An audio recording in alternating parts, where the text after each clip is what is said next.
The most important topic of that meeting is to try to bring innovation, and we have been seeing so much innovation in the last 10 years, directly to patients. So optimal cancer care is to me defined by two paradigms. First of all is to have very good clinical data, creating a strong level of evidence, like we would probably write in the guidelines, to treat better the patients as compared to before.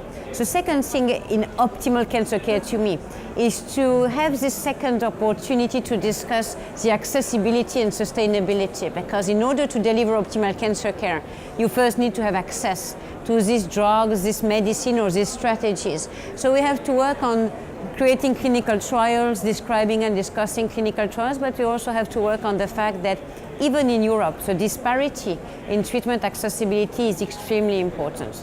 ESMO is taking this question with really a huge concern and with seriously, right, very seriously, because I think with the emergence of these wonderful opportunities, immunotherapy for many diseases, frontline, this just raises the question of who will get access, who will benefit from this innovation. So we have to work at every level to try to create and simulate models where the countries could be treated according to the resources they have. You can imagine pricing according to some GDP or some measurement of the internal capability of assuming the coverage of the drugs. And the other thing, I think the drugs have to be measured by and priced according to the magnitude of benefit they convey.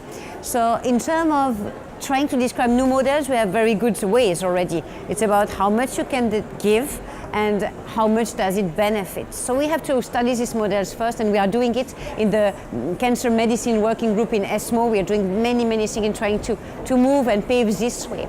But more than that, the problem is with the market that is mainly led by industry. We have many drugs which come to be approved that might potentially give a benefit, but not such a significant or clinically significant benefit. And for that we have been creating, some years ago it was difficult to apply and to be sure about it, but the magnitude of clinical benefit scale called MCBS, which is a scale which is not about excluding some drugs.